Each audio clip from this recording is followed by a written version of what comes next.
En otro día de reposo, Jesús entró en la sinagoga, como solía hacer, para enseñar y compartir las Escrituras. En esa ocasión, entre los asistentes había un hombre cuya mano estaba seca y deformada.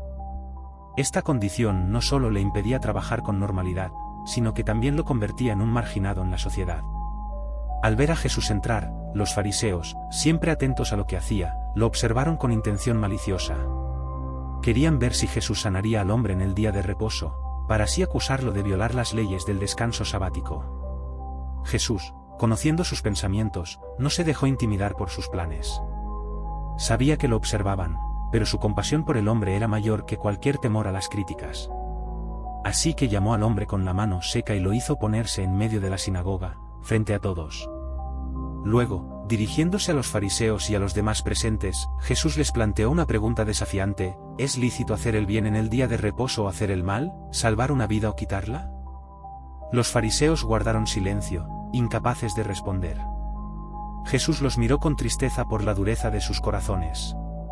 Sabía que estaban más preocupados por sus tradiciones que por el bienestar de las personas.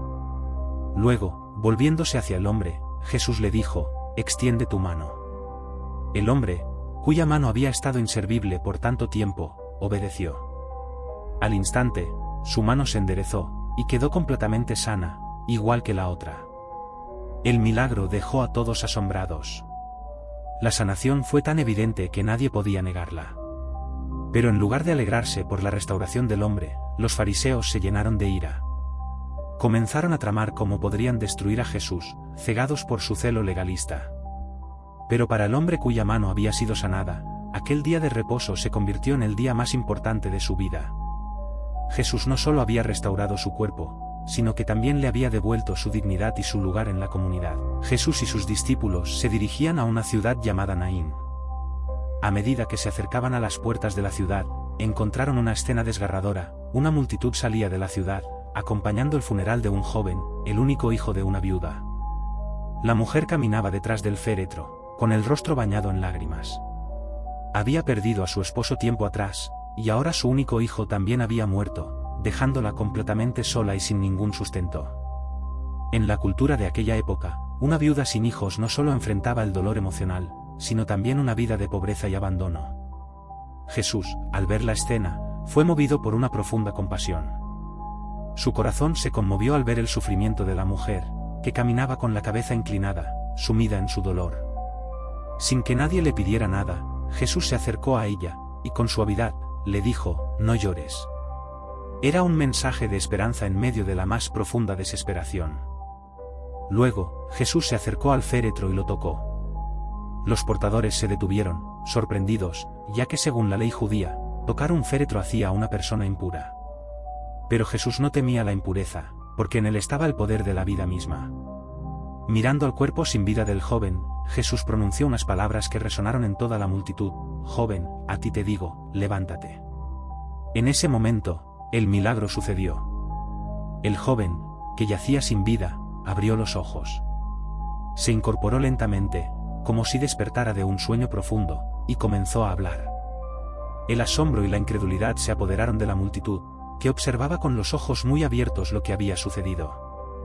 Jesús tomó al joven de la mano y lo entregó a su madre. Las lágrimas de la mujer, que antes eran de dolor, se convirtieron en lágrimas de alegría indescriptible. Su hijo, que había estado muerto, ahora estaba vivo.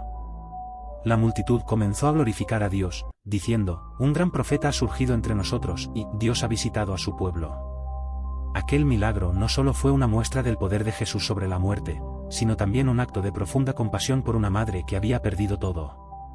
Jesús había restaurado no solo la vida de un joven, sino también el futuro y la esperanza de una mujer. En una multitud que rodeaba a Jesús, había una mujer cuya vida había estado marcada por el dolor y la desesperanza. Durante 12 largos años, esta mujer había sufrido una hemorragia constante, una enfermedad que no solo la debilitaba físicamente, sino que también la había aislado socialmente.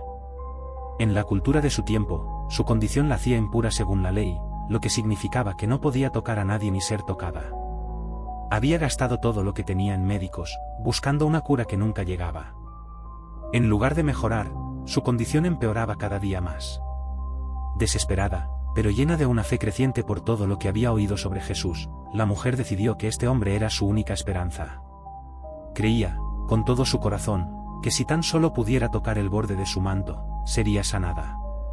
Su fe no necesitaba que Jesús la viera o hablara con ella, solo necesitaba ese contacto silencioso, esa conexión con el poder de Dios a través de él. Así que, con valentía y determinación, se abrió paso entre la multitud, cuidando de no ser vista, porque sabía que nadie la dejaría acercarse si conocían su condición. Finalmente, logró acercarse lo suficiente. Su corazón latía con fuerza mientras extendía la mano temblorosa. Apenas rozó el borde del manto de Jesús. En ese mismo instante, sintió algo increíble dentro de ella. La hemorragia, que la había atormentado durante tantos años, se detuvo de inmediato. Su cuerpo, que había estado débil y enfermo, ahora se sentía fuerte y lleno de vida. Sabía que había sido sanada. Jesús, que iba rodeado por la multitud, sintió también algo en ese momento. A pesar de que muchas personas lo tocaban y lo empujaban, él percibió que un poder había salido de él. Se detuvo en seco y preguntó, ¿quién me ha tocado? Los discípulos, confundidos por la pregunta, le dijeron, Maestro, la multitud te aprieta y te empuja, ¿cómo preguntas quién te ha tocado? Pero Jesús insistió, alguien me ha tocado, porque he sentido que de mí ha salido poder. La mujer, al darse cuenta de que no podía permanecer oculta, temblando de miedo y reverencia, se acercó a Jesús y se postró ante él. Entre lágrimas, confesó todo lo que había hecho, explicando su enfermedad y cómo al tocar su manto había sido sanada. La multitud guardó silencio mientras la mujer hablaba. Jesús, lejos de reprenderla, la miró con ternura y dijo, Hija, tu fe te ha salvado, ve en paz, has sido sanada de tu aflicción. Las palabras de Jesús resonaron no solo en los oídos de la mujer, sino también en su alma. No solo había sido sanada físicamente, sino que había sido restaurada en su dignidad y valor. Ya no era una mujer impura o marginada, ahora era una hija de Dios, amada y aceptada.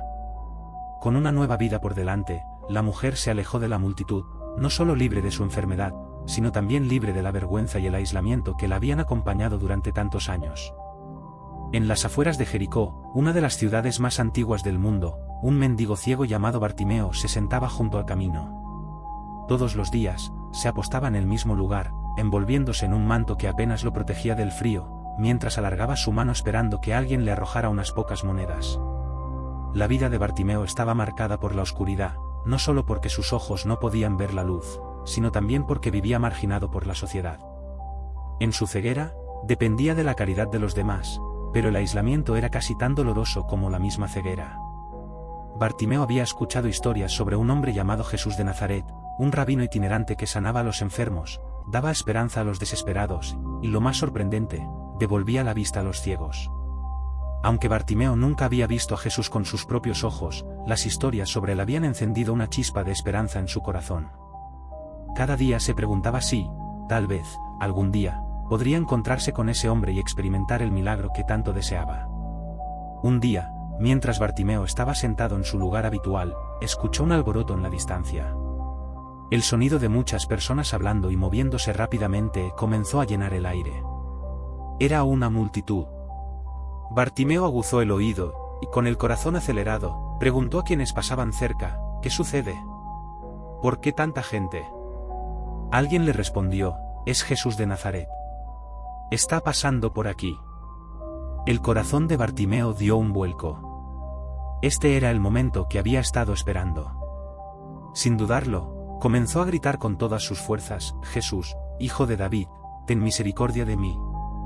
Su voz se elevaba por encima del bullicio de la multitud, pero no todos estaban contentos con su clamor. Algunos, irritados por el escándalo que causaba, intentaron callarlo, cállate. No molestes al maestro, le decían. Pero Bartimeo no se dejó intimidar. Su necesidad era demasiado grande, y la esperanza que había albergado durante tanto tiempo lo impulsaba a seguir. Así que gritó aún más fuerte, Jesús, Hijo de David, ten misericordia de mí. Jesús, que caminaba en medio de la multitud, se detuvo al escuchar el grito desesperado de Bartimeo. A pesar del ruido y del bullicio, el clamor de aquel ciego había llegado hasta el corazón del maestro. Jesús, siempre compasivo, ordenó que trajeran a Bartimeo hasta él. Los que antes lo habían reprendido, ahora lo animaban, ánimo, levántate. El Maestro te llama. Con la ayuda de algunos, Bartimeo se puso en pie.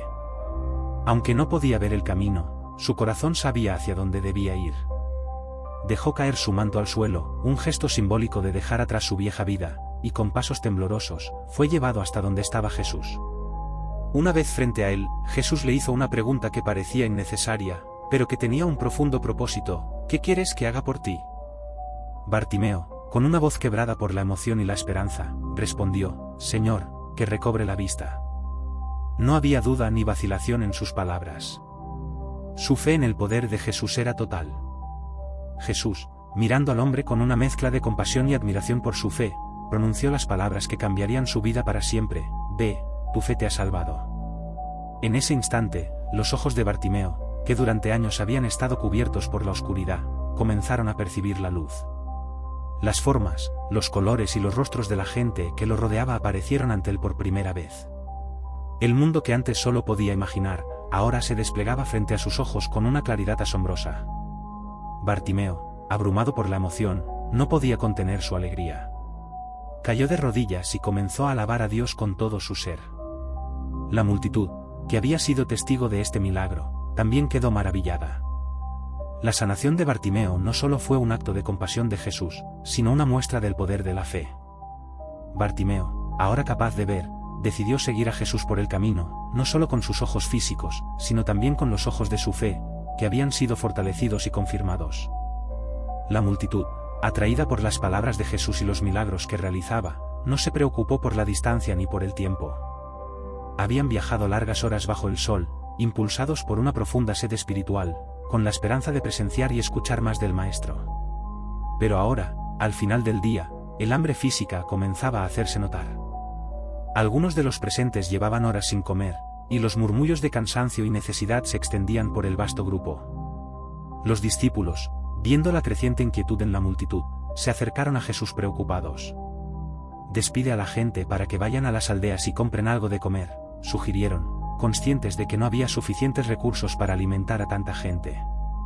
Para ellos, la solución más lógica era que cada uno se procurara su propia comida, ya que estaban en un lugar remoto, y su propia provisión era mínima. Pero Jesús, como era costumbre, tenía un plan diferente en mente.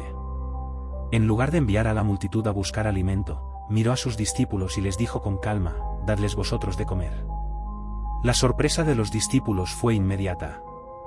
¿Cómo podrían ellos, con tan pocos recursos, alimentar a más de 5.000 personas? Felipe, uno de los discípulos, hizo un cálculo rápido y señaló: 200 denarios no bastarían para que cada uno recibiera un pequeño bocado. Era imposible, pensaban, cumplir con la orden de Jesús. Pero el Maestro no estaba preocupado por la cantidad de dinero ni por lo limitado de los recursos humanos. Andrés, el hermano de Pedro, intervino tímidamente: «Aquí hay un muchacho que tiene 5 panes de cebada y 2 peces». En un día de reposo, Jesús se encontraba enseñando en una sinagoga abarrotada de fieles. El aire estaba cargado de expectación, ya que la fama de Jesús como maestro y hacedor de milagros se había extendido por toda la región. Mientras hablaba de las Escrituras con una autoridad que impresionaba a todos, una mujer encorvada entró en la sinagoga. Su presencia pasó desapercibida para la mayoría. Su cuerpo estaba doblado por completo hacia adelante, atrapada en una postura que la obligaba a mirar siempre el suelo. Durante 18 años, esa mujer había estado sufriendo una enfermedad que la había deformado físicamente y que, además, le había provocado aislamiento social y emocional. Su vida estaba marcada por el dolor y la vergüenza. A pesar de su condición, la mujer seguía fiel a Dios, asistiendo a la sinagoga, aunque su deformidad la mantenía invisible ante los ojos de los demás. Ella no pidió la atención de Jesús, tal vez resignada a su destino. Durante casi 2 décadas, había aprendido a vivir con el peso de su sufrimiento, tanto físico como espiritual. El mundo la veía como alguien que no podía enderezarse ni física ni socialmente, pero Jesús, que ve más allá de las apariencias, percibió de inmediato su dolor. Jesús interrumpió su enseñanza, lo que sorprendió a los presentes, y miró directamente a la mujer encorvada. Caminó hacia ella, y con una voz suave pero llena de autoridad divina, le dijo: «Mujer, quedas libre de tu enfermedad». Las palabras de Jesús no fueron solo una declaración, sino un acto de liberación espiritual y física. La multitud observaba en silencio, y en ese momento, al colocar sus manos sobre la mujer, algo milagroso comenzó a suceder. Lentamente, su cuerpo empezó a enderezarse. Sus huesos, que habían estado rígidos y atormentados durante años, se relajaron, sus músculos volvieron a alinearse, y su espalda se enderezó por completo. Por primera vez en casi 2 décadas, la mujer pudo levantar la vista, ver el cielo y mirar a las personas a los ojos. El alivio fue inmediato y transformador. Con el asombro y la gratitud rebosando en su corazón, la mujer comenzó a alabar a Dios con todo su ser. Su voz, que durante años había estado en silencio bajo el peso de su aflicción, ahora resonaba en la sinagoga, proclamando las maravillas de Dios. La multitud, testigo de este milagro, no pudo contener su asombro. Pero mientras muchos alababan a Dios junto a la mujer, no todos compartían esa alegría. El líder de la sinagoga, visiblemente incómodo, se levantó en medio de la multitud, y en lugar de unirse a las alabanzas, reprendió la acción de Jesús. Con una voz severa, les recordó a todos que era el día de reposo, un día sagrado en el que no se debía realizar trabajo alguno. En su visión legalista, la sanación de la mujer había sido una violación del reposo sabático. Hay 6 días para trabajar, dijo con firmeza, venid en esos días para ser sanados, no en el día de reposo. Jesús, viendo la dureza de corazón del líder, se volvió hacia él y, con una voz llena de autoridad pero también de compasión, le respondió, hipócritas, ¿no desata cada uno de vosotros su buey o su asno del pesebre en el día de reposo y lo lleva a beber? Y a esta mujer, hija de Abraham, a quien Satanás había tenido atada durante 18 años, ¿no se le debía desatar de esta ligadura en el día de reposo? Las palabras de Jesús penetraron el silencio de la sinagoga. La lógica de su argumento era inapelable. Si era justo liberar a los animales para que bebieran en el día de reposo, cuanto más justo sería liberar a una hija de Abraham del sufrimiento que la había atado durante tantos años. Los que criticaban a Jesús quedaron enmudecidos y avergonzados. La sabiduría y la compasión de Jesús superaban cualquier interpretación estricta de la ley. La multitud, al comprender la magnitud de lo que acababan de presenciar, comenzó a alabar a Dios con aún más fervor. Aquella sanación no solo fue un milagro físico, sino también una profunda lección espiritual sobre la importancia de la misericordia y el amor por encima de la rigidez legalista. La mujer, ahora libre y restaurada, regresó a su hogar con una nueva vida. Su cuerpo ya no estaba encorvado, su espíritu había sido liberado, y su fe en Dios había sido renovada. La sanación que experimentó fue un testimonio viviente de que Dios no solo es poderoso para sanar, sino también compasivo para ver y cuidar a los que el mundo ignora. La historia de la pesca milagrosa es una de las más significativas en los evangelios, no solo por el milagro en sí, sino por lo que representó para los discípulos, en especial para Simón Pedro.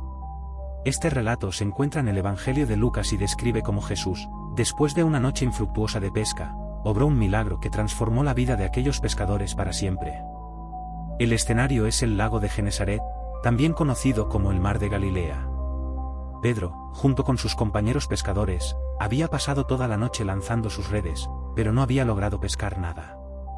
Estaban agotados y desanimados. Para los pescadores de Galilea, una noche sin pesca no solo significaba una jornada perdida, sino también la incertidumbre de cómo sostener a sus familias. En la mañana, Jesús apareció en la orilla del lago. Las multitudes lo seguían, ansiosas por escuchar sus enseñanzas. Al ver las 2 barcas vacías en la orilla, Jesús se subió a la barca de Pedro y le pidió que la apartara un poco de la orilla para poder enseñar a la multitud desde el agua. Pedro, aunque cansado, obedeció. Después de enseñar a la multitud, Jesús se volvió hacia Pedro y le dio una instrucción sorprendente: boga mar adentro y echad vuestras redes para pescar. Pedro, que era un pescador experimentado, podría haber dudado. Después de todo, había estado pescando toda la noche sin éxito. Sin embargo, algo en las palabras de Jesús lo movió a obedecer. Con humildad y respeto, respondió: Maestro, hemos estado trabajando toda la noche y no hemos pescado nada, pero en tu palabra echaré las redes. Pedro lanzó las redes al agua, y lo que sucedió a continuación fue más allá de cualquier expectativa. Las redes se llenaron de tal cantidad de peces que comenzaron a romperse.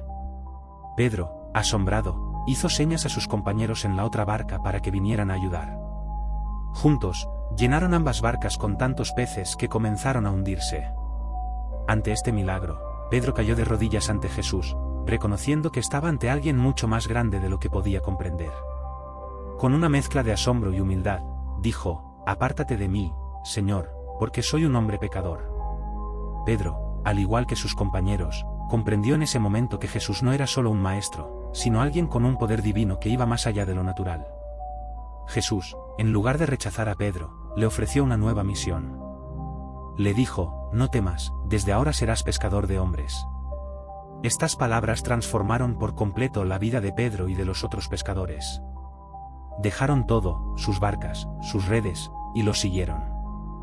Lo que había comenzado como una simple jornada de pesca se convirtió en el inicio de una vida completamente nueva, una vida dedicada a seguir a Jesús y a llevar su mensaje al mundo. La pesca milagrosa es un símbolo del poder transformador de la obediencia y la fe en la palabra de Dios. Aunque Pedro y los otros pescadores no entendían por qué Jesús les pedía que volvieran a intentar pescar después de una noche infructuosa, su disposición a seguir su palabra los llevó a experimentar un milagro que cambió sus vidas para siempre. La pesca milagrosa no solo fue un milagro visible para los ojos, sino también un milagro en el corazón de quienes presenciaron el poder de Jesús en acción. Los peces, abundantes y más allá de lo que cualquier pescador en Galilea podría esperar, simbolizaban no solo la provisión divina, sino también una lección más profunda sobre la misión que Jesús les encomendaba. A partir de ese día, Pedro y los otros pescadores no serían solo recolectores de peces, sino pescadores de hombres. Esto significaba que su nueva misión era traer almas hacia el mensaje de amor y salvación que Jesús traía al mundo. Para Pedro, el milagro de la pesca fue un momento de revelación personal. Aunque conocía a Jesús como un maestro, en ese instante comprendió su divinidad y su poder. Su reacción inmediata, al arrodillarse y declarar su indignidad, mostraba la profunda comprensión de su propia humanidad y pecaminosidad frente a la grandeza del poder de Dios. Sin embargo, en lugar de rechazarlo, Jesús lo llamó a algo más grande. Le dio un nuevo propósito, una nueva vida que Pedro nunca había imaginado. Este milagro también es un recordatorio para todos nosotros de que, aunque a veces podemos sentir que hemos fallado o que nuestros esfuerzos son en vano, Dios tiene el poder de transformar esas situaciones de fracaso en éxitos divinos cuando confiamos en su palabra. A pesar de la fatiga y la frustración de Pedro, fue su fe y obediencia lo que abrió la puerta al milagro. De igual manera, Jesús nos llama a confiar en Él incluso cuando las circunstancias parecen imposibles. Finalmente, la decisión de Pedro y los demás pescadores de dejar todo y seguir a Jesús es una lección de entrega total. No se aferraron a sus posesiones, ni a su oficio, sino que respondieron al llamado de Dios con una disposición completa. Este acto de fe y abandono nos muestra que, cuando respondemos al llamado de Dios, somos llamados a dejar atrás lo que antes nos definía para abrazar una nueva identidad y misión en Él. La resurrección del hijo de la viuda de Naín es una historia profundamente conmovedora que revela la compasión infinita de Jesús hacia los más vulnerables. Este milagro, narrado en el Evangelio de Lucas, tiene lugar en la pequeña aldea de Naín, situada al sureste de Nazaret.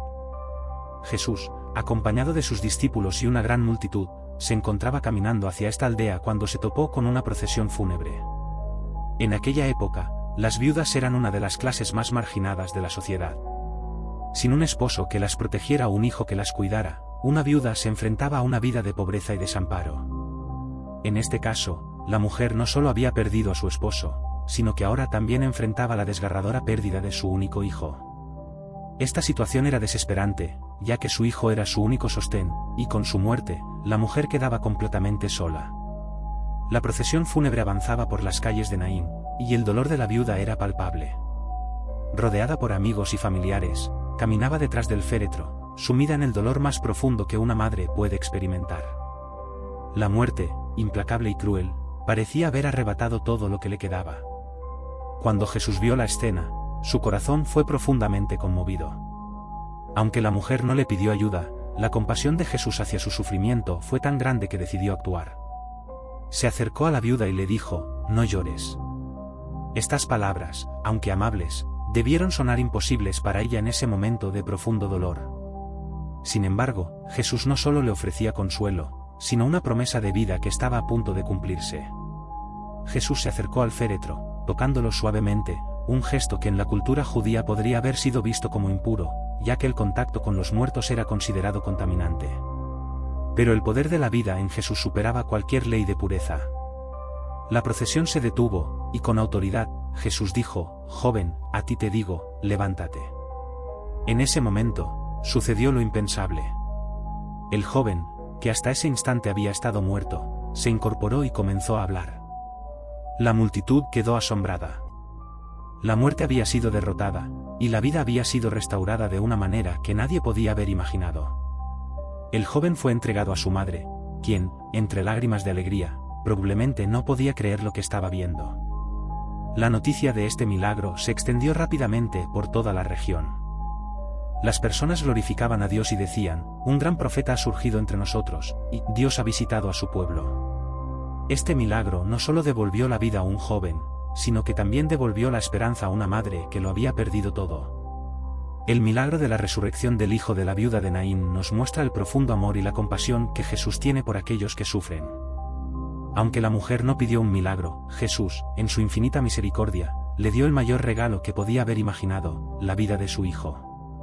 Este milagro es un recordatorio de que, incluso en nuestros momentos más oscuros, Dios ve nuestro dolor y está dispuesto a intervenir con su poder y amor. El primer milagro público de Jesús, conocido como el milagro de las bodas de Caná, es una de las historias más simbólicas y hermosas en los evangelios. Se encuentra en el Evangelio de Juan, y relata cómo Jesús, a pedido de su madre, transformó agua en vino durante una boda, mostrando por primera vez su poder divino. Este evento no solo fue un acto de generosidad hacia los novios, sino que también marcó el comienzo de su ministerio público. La historia comienza con una boda en Caná de Galilea, una pequeña aldea. María, la madre de Jesús, estaba presente en la celebración, junto con Jesús y sus discípulos. La boda, como era costumbre en la época, probablemente era un evento que duraba varios días, con una gran cantidad de invitados. Durante estas largas celebraciones, el vino jugaba un papel crucial, no solo como bebida, sino como símbolo de alegría y hospitalidad. Sin embargo, en medio de la celebración, ocurrió un problema grave: el vino se había acabado. Esto era algo más que una simple inconveniencia. En la cultura judía, quedarse sin vino durante una boda podría traer vergüenza a la familia anfitriona y sería recordado como un gran deshonor. María, al darse cuenta de la situación, se acercó a su hijo, Jesús, y le dijo: no tienen vino. La respuesta de Jesús fue enigmática: mujer, ¿qué tiene esto que ver conmigo? Aún no ha llegado mi hora. Aunque estas palabras pueden parecer distantes, María, con la confianza de una madre que conoce el corazón de su hijo, simplemente se volvió hacia los sirvientes y les dijo: haced todo lo que él os diga. Cerca de donde estaban los invitados, había 6 tinajas de piedra, cada una de las cuales podía contener entre 20 y 30 galones de agua. Estas tinajas se utilizaban para los ritos de purificación judíos. Jesús les dijo a los sirvientes que llenaran las tinajas de agua, y ellos obedecieron, llenándolas hasta el borde. Luego, Jesús dio la siguiente instrucción: sacad ahora y llevadlo al maestresala. Los sirvientes hicieron lo que Jesús ordenó, y cuando el maestresala probó el agua que había sido convertida en vino, se sorprendió. Inmediatamente llamó al novio y le dijo: todo el mundo sirve primero el buen vino, y cuando ya han bebido mucho, el inferior, pero tú has guardado el buen vino hasta ahora. Este milagro fue más que una simple solución a la falta de vino. Simbolizaba algo mucho más profundo: la abundancia y la gracia de Dios. El agua, que representaba los antiguos ritos de purificación bajo la ley judía, fue transformada en vino, un símbolo de la nueva alianza y la alegría que Jesús traería a través de su ministerio. Además, este primer milagro público mostró a los discípulos y a todos los presentes que Jesús tenía un poder divino único. Aunque muchos de los invitados no supieron de dónde venía el vino, los sirvientes y los discípulos fueron testigos de este acto milagroso. Juan nos dice que, a partir de este momento, los discípulos comenzaron a creer en Jesús de una manera más profunda.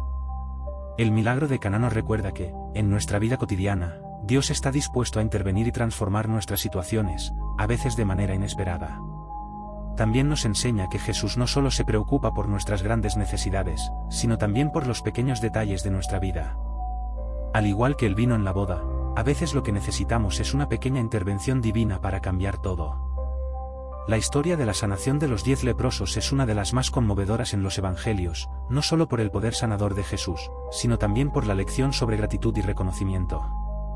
En el Evangelio de Lucas se relata este milagro de forma detallada, mostrando a Jesús mientras viajaba hacia Jerusalén, pasando por la región que separaba Samaria de Galilea. Era un día común, pero pronto se convertiría en un día extraordinario para un grupo de hombres que vivían en la miseria y el aislamiento. 10 hombres, todos ellos leprosos, vivían apartados de la sociedad debido a la naturaleza de su enfermedad. La lepra, en ese tiempo, Era una de las enfermedades más temidas. No solo causaba un dolor físico insoportable, sino que también llevaba a la marginación social total. Los leprosos eran considerados impuros, y la ley les obligaba a vivir lejos de las ciudades, sin poder acercarse a otras personas. Además, debían gritar impuro cada vez que alguien se aproximaba, para que las personas sanas pudieran mantenerse alejadas. Estos 10 hombres, viendo a Jesús desde lejos, alzaron sus voces en un clamor de desesperación: Jesús, Maestro, ten misericordia de nosotros. Aunque no podían acercarse a Jesús debido a las restricciones de su enfermedad, su fe los llevó a suplicar a gritos, confiando en que el Maestro podría escuchar su plegaria desde la distancia. Jesús, al verlos, no los tocó ni pronunció una larga oración. En lugar de eso, les dio una sencilla instrucción: id y presentaos a los sacerdotes. En la ley judía, los sacerdotes eran los únicos que podían declarar a una persona curada de la lepra y permitir su regreso a la comunidad. Lo que es notable aquí es que Jesús no los sanó inmediatamente. Les pidió que fueran a los sacerdotes mientras todavía estaban cubiertos de lepra. Esto requería una fe enorme por parte de los leprosos, ya que debían obedecer sin ver un cambio inmediato en su condición. Mientras los 10 hombres caminaban hacia los sacerdotes, sucedió lo milagroso. A medida que avanzaban, sus cuerpos comenzaron a sanar. La piel que antes estaba llena de llagas y cicatrices ahora se volvía lisa y sana. Sus deformidades desaparecieron, y la lepra fue completamente erradicada de sus cuerpos. Fue un milagro extraordinario, una transformación total que les permitió regresar a la vida que habían perdido. Sin embargo, de los 10 leprosos que fueron sanados, solo uno regresó a dar gracias. Este hombre, que era un samaritano, un extranjero despreciado por los judíos, al ver que estaba curado, regresó glorificando a Dios con gran voz. Se postró a los pies de Jesús, lleno de agradecimiento, y le dio gracias por la sanación que había recibido. Jesús, sorprendido por la ausencia de los otros 9, preguntó: ¿no fueron 10 los que fueron limpiados? ¿Dónde están los otros 9? ¿No hubo quien volviese y diese gloria a Dios, sino este extranjero? La respuesta de Jesús no solo era una reflexión sobre la sanación física, sino también sobre el estado del corazón. Mientras los otros 9 recibieron el regalo de la sanidad y siguieron su camino, este samaritano regresó para reconocer la fuente de su sanación. Jesús le dijo al hombre agradecido: levántate, vete, tu fe te ha salvado. Esta declaración indica que, aunque los 10 leprosos fueron físicamente sanados, solo este hombre experimentó una sanación más profunda, una transformación de su alma. No solo fue liberado de la lepra, sino que su corazón fue renovado por la fe y la gratitud. Este milagro nos enseña la importancia de la gratitud hacia Dios. Aunque a menudo somos bendecidos con innumerables dones, es fácil olvidar quién es el verdadero dador de esas bendiciones. El samaritano que regresó a Jesús nos muestra que el reconocimiento y la gratitud son una parte fundamental de la vida de fe. La sanación del siervo del centurión es una historia profundamente conmovedora que revela la compasión de Jesús hacia todos, sin importar su origen o condición social. El relato, que se encuentra en el Evangelio de Mateo, comienza en Capernaum, una ciudad costera donde Jesús había estado enseñando y realizando milagros.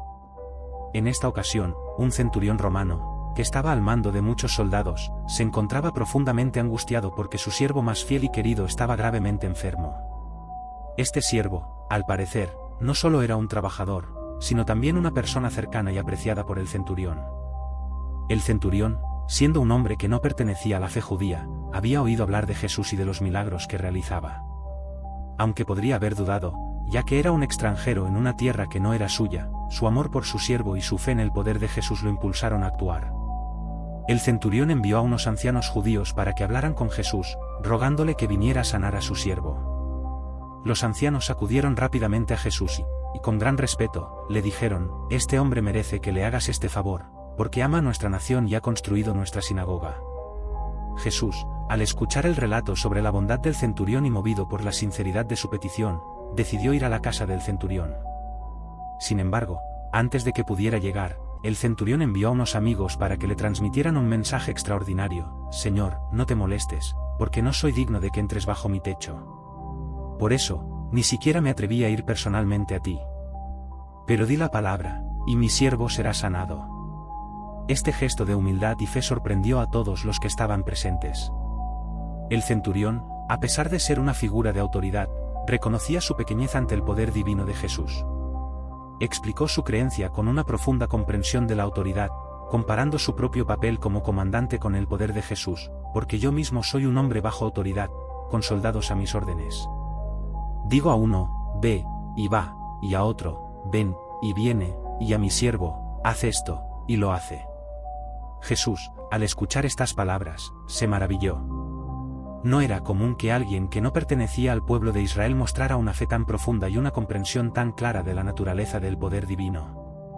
Volviéndose hacia la multitud que lo seguía, Jesús dijo, os digo que ni siquiera en Israel he encontrado tanta fe.